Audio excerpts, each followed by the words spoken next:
جوانا نے کہا، اوہ وہ تو مل جائے گی، ہم تو اسے کیپسول گن کہتے ہیں، رابرٹ نے کہا اور ایک طرف موجود فون کی طرف بڑھنے لگا۔ فون مت کرو، تمہاری بار کے فون ٹیپ ہو رہے ہیں، ہٹ جا کر جوانا نے کہا۔ میں بار میں تو فون نہیں کر رہا، وہاں تو ایسا اسلحہ نہیں رکھا جاتا، میں ایک اور جگہ فون کر رہا ہوں، رابرٹ نے بتایا اور جوانا نے اثبات میں سر ہلا دیا۔ ہیلو جیکارڈ، میں رابرٹ بول رہا ہوں، ایسا کرو کہ فوری طور پر کیپسول گن، اسپیشل کیپسول میگزین سمیت اور ساتھ ہی ان کے اینٹی انجیکشنز لے کر ڈیسنٹ ہاؤس چوک پر پہنچ جاؤ، میں وہیں آ رہا ہوں، جلدی کرو۔ رابرٹ نے رابطہ قائم ہوتے ہی تیز لہجے میں کہا اور اس کے ساتھ ہی ریسیور رکھ دیا۔ میں نے اس لیے اسے چوک کا پتہ بتایا ہے کہ اسے اس کوٹھی کے بارے میں علم نہ ہو سکے، ویسے وہ ہمارا خاص آدمی ہے، رابرٹ نے مڑ کر جوانا کو بتایا اور جوانا نے اثبات میں سر ہلا دیا۔ میں جا کر لے آتا ہوں گن، رابرٹ نے کہا اور بیرونی دروازے کی طرف بڑھ گیا۔ جوانا اس کے پیچھے باہر آیا، پھر اس کی کار کے لیے اس نے خود پھاٹک کھولا اور کار باہر جانے کے بعد اس نے پھاٹک بند کیا اور واپس عمارت کی طرف بڑھ آیا۔ اس کے ذہن میں مسلسل دھماکے ہو رہے تھے، اگر رابرٹ اتفاق سے اس فرینکلسن کی بات نہ سن لیتا اور اسے اغوا کر کے یہاں نہ لے آتا تو اس کی وجہ سے ماسٹر عمران اور دوسرے ساتھیوں پر نہ جانے کیا گزرتی، کیونکہ اتنا تو وہ بھی جانتا تھا کہ اچانک ہونے والی فائرنگ سے بچ نکلنا قسمت کی بات ہی ہو سکتی ہے۔ پھر تقریباً آدھے گھنٹے بعد ایک بار پھر کار بیل کی آواز سنائی دی۔ جوانا اٹھا اور پھاٹک کی طرف بڑھ گیا، اس نے سائیڈ پھاٹک کھولا اور باہر آ گیا۔ رابرٹ کار کے لیے کھڑا تھا۔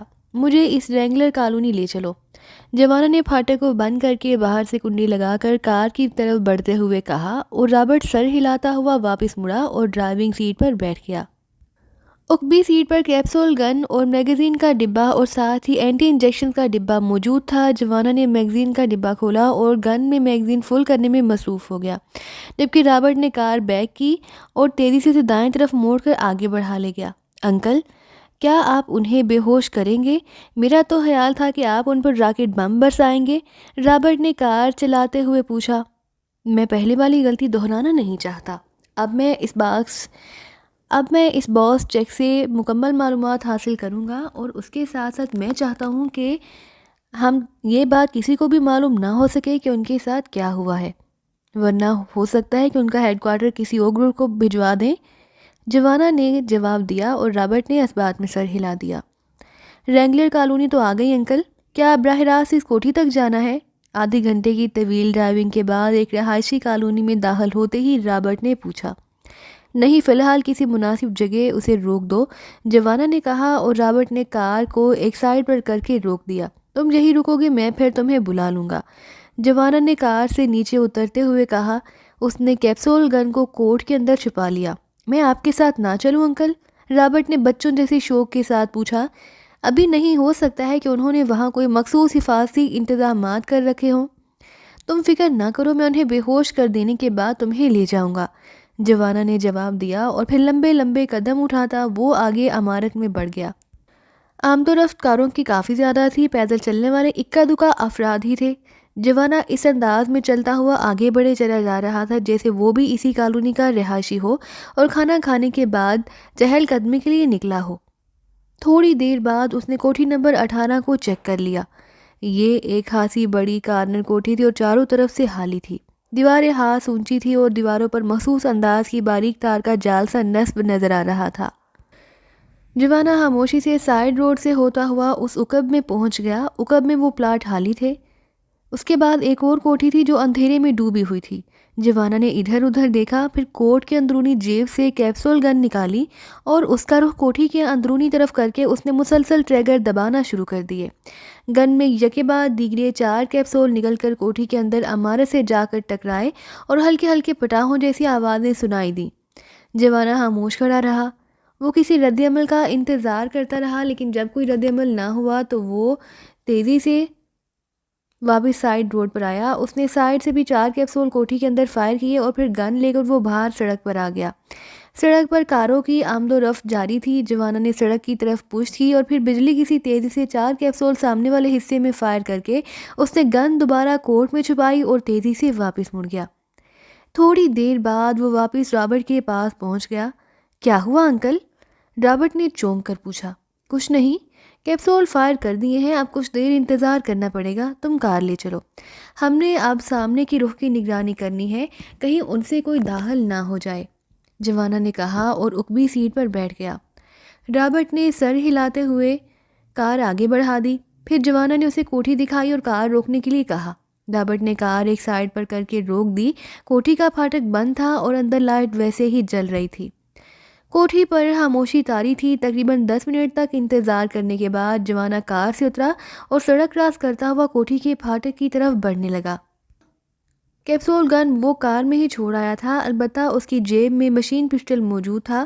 پھاٹک پر پہنچ کر اس نے بڑے اطمینان سے کار بیل کا بٹن دبایا، پھر رک کر جواب کا انتظار کرنے لگا، لیکن جب کوئی رد عمل نہ آیا تو اس نے ایک بار پھر کار بیل کے بٹن پر انگلی رکھی اور خاصی دیر تک اسے پریس کیے رکھا، لیکن جب پھر بھی کوئی رد عمل ظاہر نہ ہوا تو اس نے ایک طویل سانس لیا اور مڑ کر اس نے ہاتھ کے اشارے سے رابرٹ کو پھاٹک پر آنے کا کہا۔ رابرٹ کار لیے تیزی سے سڑک کراس کر کے پھاٹک کے سامنے آ رکا۔ بورڈ پر چڑھ کر پھاٹک کراس کر کے اندر کود جاؤ اور پھاٹک کھول دو، جلدی کرو، جوانا نے ادھر ادھر دیکھتے ہوئے کہا اور رابرٹ سر ہلاتا ہوا کار سے نیچے اترا۔ دوسرے لمحے اس نے جمپ لگایا اور کار کے بورڈ پر چڑھتے ہی وہ کسی پرندے کی طرح ایک لمحے میں پھاٹک کے اوپر نظر آیا۔ دوسرے لمحے وہ اندر کود گیا۔ وہ چونکہ اسمارٹ سا نوجوان تھا، اس لیے اس کے انداز میں واقعی بے پناہ پھرتی تھی۔ چند لمحوں بعد بڑا پھاٹک کھل گیا۔ اندر خاموشی ہے انکل، رابرٹ نے پھاٹک کھول کر باہر آتے ہوئے اسے بتایا۔ کار اندر لے آؤ اور پھاٹک بند کر دینا، جوانا نے جیب سے مشین پسٹل نکال کر اندر داخل ہوتے ہوئے کہا۔ کوٹھی پر واقعی خاموشی طاری تھی۔ جوانا تیز سے قدم اٹھاتا اندر موجود اصل عمارت کی طرف بڑھتا چلا گیا۔ برآمدے میں پہنچ کر وہ ایک لمحے کے لیے رکا اور اس نے زور زور سے سانس لیے۔ وہ بے ہوش کر دینے والی گیس کی موجودگی کو محسوس کرنا چاہتا تھا، لیکن جب اسے کوئی بو محسوس نہ ہوئی تو وہ اندر راہداری کی طرف بڑھ گیا۔ گیس کے اثرات ختم ہو چکے تھے اور تھوڑی دیر بعد اس نے ساری کوٹھی گھوم ڈالی۔ وہاں واقعی 20 سے بھی زیادہ افراد موجود تھے، لیکن ان میں سے زیادہ تر بستروں پر بے ہوش پڑے ہوئے تھے، جبکہ ایک حال نما کمرے میں 8 آدمی کرسیوں سے نیچے گرے ہوئے تھے۔ ان کے ہاتھوں میں ابھی تک تاش کے پتے موجود تھے اور میز پر بھی تاش کے پتے اور شراب کی بوتلیں پڑی ہوئی دکھائی دے رہی تھیں۔ رابرٹ بھی اب اندر آ چکا تھا۔ تم یہیں رکو، میں تہانی چیک کر لوں، جوانا نے رابرٹ سے کہا اور پھر تیزی سے اس درمیانی راہداری کے آخر میں نیچے جاتی ہوئی سیڑھیوں کی طرف بڑھ گیا۔ تھوڑی دیر بعد وہ ایک بڑے ہال نما تہخانے میں پہنچ گیا، جہاں بالکل ویسے ہی مشینری موجود تھی جیسے اس نے اندر آنے والے اڈے میں دیکھی تھی، لیکن جہاں کوئی آدمی موجود نہ تھا۔ البتہ 2 مشینوں پر رنگ برنگے بلب مسلسل جل بجھ رہے تھے۔ جوانا سمجھ گیا کہ ان مشینوں کا تعلق کوٹھی کے حفاظتی سائنسی آلات سے ہوگا، جو تار کی صورت میں کوٹھی کے بیرونی دیواروں پر نصب تھے۔ جوانا نے جیب سے مشین پسٹل نکالا اور دوسرے لمحے اس نے باری باری دونوں مشینوں پر فائر کھول دیے۔ خوفناک دھماکوں کے ساتھ ہی مشینیں پھیلیں اور ان کے پرزے بکھر گئے۔ جوانا مڑا اور واپس سیڑھیاں چڑھتا ہوا اوپر آ گیا۔ ایک کمرے میں اس نے اسلحہ بھی دیکھ لیا، اس لیے وہ سیدھا اس کمرے میں آیا اور پھر الماری سے اس نے سائلنسر لگے ریوالور اٹھائے اور ساتھ ہی میگزین کا بڑا ڈبہ بھی اٹھا لیا۔ اب ہم نے کوٹھی میں موجود تمام افراد کو یہاں اکٹھا کرنا ہے اور انہیں باندھنا بھی ہے تاکہ ان میں سے کسی کو ہوش میں لے کر اس باس چیک کا پتہ چلایا جا سکے۔ تم ذرا جا کر رسی تلاش کر لاؤ، جوانا نے واپس اس بڑے کمرے میں پہنچ کر رابرٹ سے کہا۔ رابرٹ خاموشی سے باہر کی طرف مڑ گیا۔ جوانا نے اب ہر کمرے میں بے ہوش پڑے افراد کو اٹھا اٹھا کر اس بڑے کمرے میں ڈالنا شروع کر دیا۔ تھوڑی دیر بعد وہاں 24 افراد اکٹھے ہو گئے۔ رابرٹ بھی اس دوران رسی کے ایک نہیں بلکہ 4 بنڈل کہیں سے تلاش کر کے لے آیا تھا۔ پھر جوانا نے رابرٹ کی مدد سے ان سب بے ہوش افراد کے ہاتھ عقب میں کر کے باندھنے شروع کر دیے۔ اب وہ اینٹی انجیکشنز کا ڈبہ کار سے اٹھا لاؤ، جوانا نے آخری آدمی کو باندھ کر سیدھا ہوتے ہوئے کہا اور رابرٹ ایک بار پھر واپس مڑ گیا۔ جوانا نے جیب سے وہ سائلنسر لگا ریوالور نکالا جو اس نے کوٹھی سے ہی اٹھایا تھا، پھر اس میں میگزین فل کرنے میں مصروف ہو گیا۔ رابرٹ واپس آیا تو اس کے ہاتھ میں اینٹی گیس انجیکشنز کا ڈبہ موجود تھا۔ اس پہلے والے آدمی کو انجیکشن لگا دو، جوانا نے کہا اور رابرٹ نے ڈبے کو میز پر رکھ کر کھولا اور اس میں سے ایک سرخ رنگ کے محلول سے بھری ہوئی سرنج اٹھائی جس کی سوئی پر کیپ چڑھی ہوئی تھی۔ ڈبے میں 1 درجن کے قریب ایسی سرنجیں موجود تھیں۔ چوتھائی محلول انجیکٹ کرنا، اس سے زیادہ نہیں ورنہ مر جائے گا، جوانا نے کہا اور رابرٹ سر ہلاتا ہوا آگے بڑھا۔ اس نے سوئی سے کیپ ہٹائی اور پھر جھک کر سب سے پہلے بندھے ہوئے آدمی کے بازو میں اس نے سوئی اتار دی۔ جب تقریباً 1/4 محلول انجیکٹ ہو گیا تو اس نے سوئی واپس کھینچ لی اور کیپ واپس اس پر چڑھا کر پیچھے ہٹ گیا۔ چند لمحوں بعد اس آدمی کے جسم میں حرکت کے تاثرات نمایاں ہوئے اور پھر ایک جھٹکے سے اس نے آنکھیں کھول دیں۔ اس کے ساتھ ہی لاشعوری طور پر اس نے اٹھنے کی کوشش کی، لیکن اس کوشش میں ناکام ہونے کی وجہ سے اس کے جسم کو جھٹکا سا لگا اور اس جھٹکے نے اس کے شعور کو مکمل طور پر بیدار کر دیا۔ وہ حیرت سے ساتھ سامنے کھڑا جوانا اور رابرٹ کو دیکھنے لگا۔ پھر اس نے بائیں طرف نظریں گھمائی تو ایک بار پھر وہ بری طرح چونک پڑا۔ کون ہو تم؟ یہ سب کیا ہے؟ اس آدمی نے انتہائی حیرت بھرے لہجے میں پوچھا۔ تمہارا نام کیا ہے؟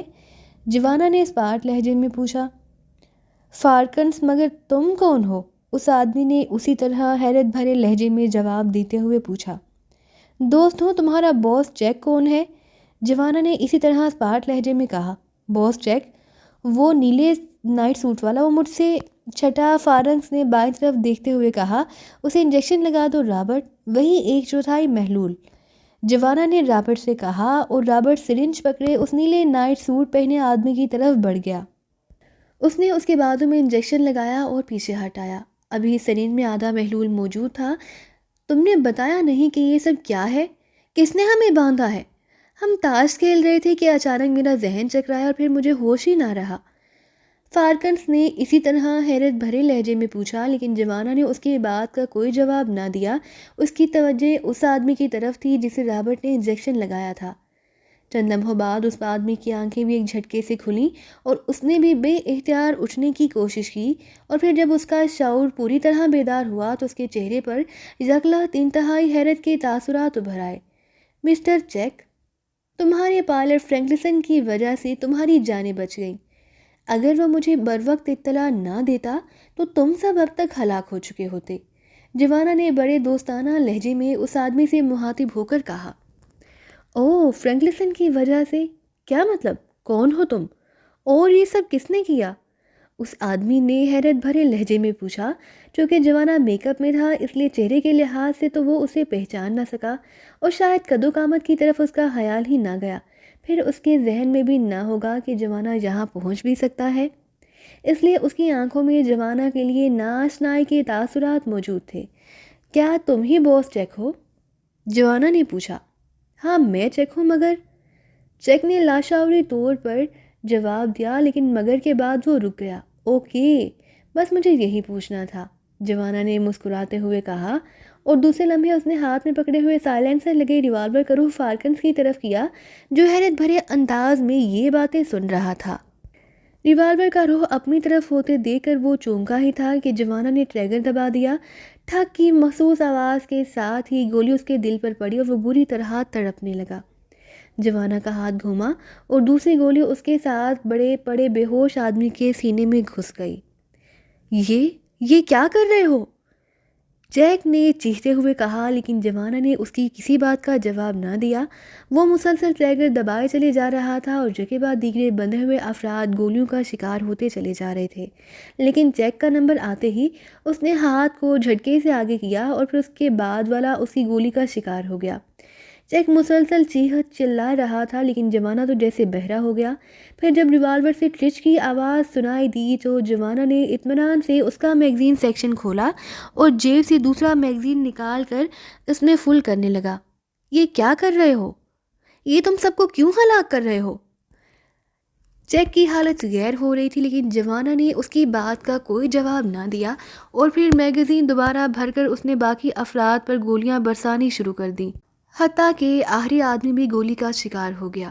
اب فرش پر سوائے چیک کے باقی سب افراد لاشوں کی صورت میں پڑے ہوئے تھے۔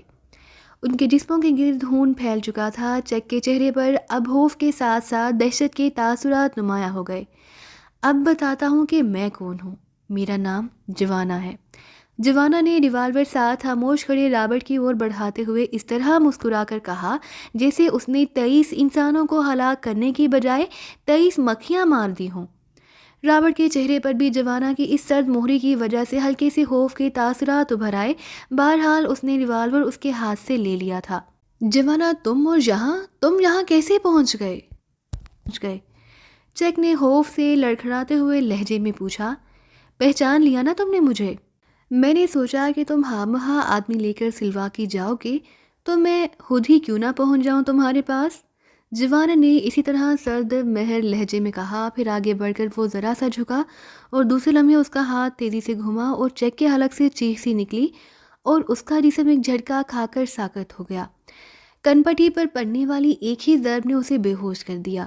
جوانا نے جھک کر اس کی رسیاں کھولی اور پھر بازو سے پکڑ کر اس نے اسے اس طرح اٹھا لیا جیسے بچے کسی کھلونے کو اٹھاتے ہیں، اور اسے لا کر اس نے ایک طرف کرسی پر بٹھا دیا۔ رابرٹ، رسی کھول کر اس کو یہاں کرسی پر باندھ دو، جوانا نے پیچھے ہٹتے ہوئے کہا، اور رابرٹ تیزی سے آگے بڑھا اور اس نے فارکنس کے ہاتھوں سے رسیاں کھولنا شروع کر دیں۔ اس رسی سے 4 افراد بندھے ہوئے تھے، اس لیے ان 4 افراد کی رسیاں کھولنی پڑی تھیں۔ تھوڑی دیر بعد چیک رسیوں سے بند چکا تھا۔ جوانا نے آگے بڑھ کر اس کا ناک اور منہ ایک ہی ہاتھ سے بند کر دیا۔ تھوڑی دیر بعد چیک دوبارہ ہوش میں آ گیا۔ میں چیک نہیں ہوں، میں نے غلط کہا تھا، میں جیفرے ہوں، چیک نے یکلخت چیختے ہوئے کہا۔ تمہیں معلوم ہے کہ میں نے تمہارے پاس آندرے کا کیا حسر کیا تھا؟ اس لیے تمہارے حق میں بہتر یہی ہے کہ تم اب جھوٹ بولنا بند کر دو، جوانا نے ایک کرسی گھسیٹ کر اس پر بیٹھتے ہوئے انتہائی سرد لہجے میں کہا۔ ہاں میں چیک ہوں، لیکن تم کیا چاہتے ہو؟ سنو، مجھے مت مارو، میں تو صرف آندرے کا اسسٹنٹ ہوں، چیک نے کہا، اور جوانا طنزیہ انداز میں ہنس پڑا۔ تو اس سے کیا فرق پڑتا ہے کہ تم اسسٹنٹ ہو یا کچھ اور؟ کیا اسسٹنٹ بن جانے سے تمہاری جسم کا خون کم ہو جائے گا یا تمہیں تکلیف کم ہو جائے گی؟ جوانا نے پوچھا۔ تم چاہتے کیا ہو؟ چیک نے اور زیادہ ہراساں ہوتے ہوئے پوچھا۔ رابرٹ، دیکھو، اس اسلحہ خانے یا کسی اور جگہ سے کوئی خنجر مل جائے تو لے آؤ۔ چیک کے نرم گوشت میں خنجر اتارنے کا علیحدہ ہی لطف ہوگا، جوانا نے مڑ کر رابرٹ سے کہا، اور رابرٹ خاموشی سے واپس مڑ گیا۔ سنو چیک، مجھے معلوم ہے کہ تم نے فیلڈ بار کا فون چیک کرایا اور میری کال کیچ کر لی۔ اس طرح تمہیں معلوم ہو گیا کہ میں کل 10 بجے سلواکی کے رینبو ہوٹل میں ماسٹر علی عمران اور دوسرے ساتھیوں سے ملنے جا رہا ہوں۔ تم نے واقعی انتہائی ذہانت بری پلاننگ کی کہ بجائے مجھے یہاں روکنے کے تم نے وہاں میری نگرانی کرنے کا پلان بنا لیا، تاکہ اس طرح تم ماسٹر عمران اور دوسرے ساتھیوں کی شناخت کر سکو۔ پھر تم اچانک فائرنگ کھول کر ہم سب کو ہلاک کر دو۔ ہو سکتا تھا تم اس پلاننگ میں کامیاب بھی ہو جاتے، لیکن تمہارا پائلٹ فرینکلسن میرے ہاتھ لگ گیا۔ اس طرح مجھے تمہاری ساری پلاننگ کا علم ہو گیا، اور میں یہاں آ گیا تاکہ تم سے میں حساب کتاب پورا کر لوں۔ میرے متعلق تم جانتے ہی ہوگے کہ میرا نام جوانا ہے، میں ماسٹر کلرز کا رکن تھا، اور ان دنوں میں آدمیوں کی گردنیں توڑنا اور انہیں ہلاک کرنا میرے لیے انتہائی لطف آمیز شغل تھا۔ میرے ان ہاتھوں نے بلا مبالغہ اب تک لاکھوں نہیں تو سینکڑوں افراد کی گردنیں تو ضرور توڑی ہوں گی، لیکن پھر میں ماسٹر عمران سے ٹکرا گیا۔ میں گیا تو اس کی گردن توڑنے تھا، لیکن ماسٹر عمران انتہائی عظیم آدمی ہے۔ اس نے ایک خوفناک مقابلے کے بعد مجھے شکست دے دی، پھر شکست دینے کے بعد اس نے مجھے ہلاک کرنے کی بجائے معاف کر دیا کہ وہ ذاتی انتقام لینا پسند نہیں کرتا تھا۔ اس کی اسی بات نے میرے دل اور ذہن کو پلٹ دیا اور میں اس کا غلام بن گیا۔ پھر میں نے واقعی لوگوں کو ہابی یارڈ رقم کے لیے ہلاک کرنا چھوڑ دیا۔ تمہارے باس آندرے نے دراصل میرے انتہائی مخلص دوست لسبانوں پر انتہائی خوفناک اور غیر انسانی تشدد صرف میرے متعلق معلومات حاصل کرنے کے لیے کیا، اور اس قدر خوفناک تشدد کیا گیا کہ لسبانوں جیسا مضبوط آدمی زندگی کی بازی ہار بیٹھا۔ اس خبر نے میرے دل و دماغ میں آگ بھر دی اور میں وہی پہلے والا جوانا بن گیا۔ نتیجہ یہ ہوا کہ آندرے اور اس اڈے کے تمام افراد کو میں نے گولیاں مار مار کر ہلاک کر دیا۔ اب وہ انتقام مکمل ہو چکا ہے، لیکن اب تم نے میرے ذریعے میرے ماسٹر عمران اور اس کے ساتھیوں کے قتل کا پلان بنایا ہے، اس لیے میں نے تمہارے 23 کے 23 ساتھیوں کو ہلاک کر دیا۔ لیکن مجھے معلوم ہے کہ تم نے یہ فیصلہ خود نہیں کیا ہوگا، بلکہ یہ فیصلہ مادام فیاٹی نے کیا ہوگا، اور یہ بھی مجھے معلوم ہے کہ مادام فیاٹی اب کلنٹن میں واقع اپنے فیاٹی فارس میں چھپی ہوئی ہے۔ مجھے اس ہیڈ کوارٹر سے کوئی دلچسپی نہیں، میں صرف مادام فیاٹی کو پکڑ کر اپنے معاشرے کے سامنے پیش کرنا چاہتا ہوں۔ اس لیے اگر تم نے واقعی اپنی زندگی بچانی ہے اور اپنے اوپر ہونے والے ایسی تشدد سے بچنا چاہتے ہو جس کی ہولناکی کا ابھی تک تمہیں صحیح طور پر اندازہ نہیں ہوا، تو پھر تم مجھ سے تعاون کرو اور مادام فیاٹی تک پہنچنے کا کوئی ایسا راستہ بتا دو کہ جس میں کوئی رکاوٹ نہ ہو۔ جوانا نے بڑے مطمئن انداز میں لمبی بات کرتے ہوئے کہا۔ اسی لمحے رابرٹ واپس آ گیا، اس کے ہاتھ میں ایک تیز دھار خنجر تھا۔ یہ مل گیا ہے خنجر انکل، رابرٹ نے خنجر جوانا کی اور بڑھاتے ہوئے کہا۔ ٹھیک ہے، اچھا ہے، اب تم بیٹھ جاؤ۔ اگر چیک نے تعاون نہ کیا تو پھر تمہیں شاید اپنی زندگی کا سب سے دلچسپ واقعہ دیکھنے کو مل جائے۔ جوانا نے رابرٹ کے ہاتھ سے خنجر لیتے ہوئے کہا۔ دیکھو جوانا، مجھے معلوم ہے کہ تم واقعی انتہائی حد تک شفاق اور بے حد رحم قاتل ہو۔ تم نے جس سرد مہرانہ انداز میں میرے ساتھیوں کو گولیاں ماری ہیں، اس سے مجھے تمہاری فطرت کا پوری طرح اندازہ ہو گیا۔ یہ ٹھیک ہے کہ میرا تعلق موزٹ سے ہے، لیکن میں کسی کے ہاتھ احمقوں کی طرح خوفناک تشدد برداشت کرنے اور مرنے کا قائل نہیں ہوں، اس لیے میں تم سے مکمل تعاون کرنے کے لیے تیار ہوں۔ لیکن اس بات کی کیا ضمانت ہے کہ تم مجھے واقعی زندہ چھوڑ دو گے؟ چیک نے پوچھا۔ ضمانت وغیرہ کے چکر میں مت پڑو چیک، اور نہ میرے پاس اتنا وقت ہے کہ میں تمہیں ضمانتیں دیتا پھروں۔ بس اگر اعتبار ہے تو پھر کر لو، نہیں اعتبار تو نہ صحیح۔ میں نے تو بہرحال تم سے اپنی مرضی کی بات پوچھنی ہی ہے نا؟ جوانا نے اسی طرح سرد لہجے میں جواب دیا۔ ٹھیک ہے، مجھے اعتبار ہے۔ میں تمہیں ہیڈ کوارٹر میں موجود تمام سائنسی انتظامات کی تفصیل بتائے دیتا ہوں، چیک نے جلدی سے کہا۔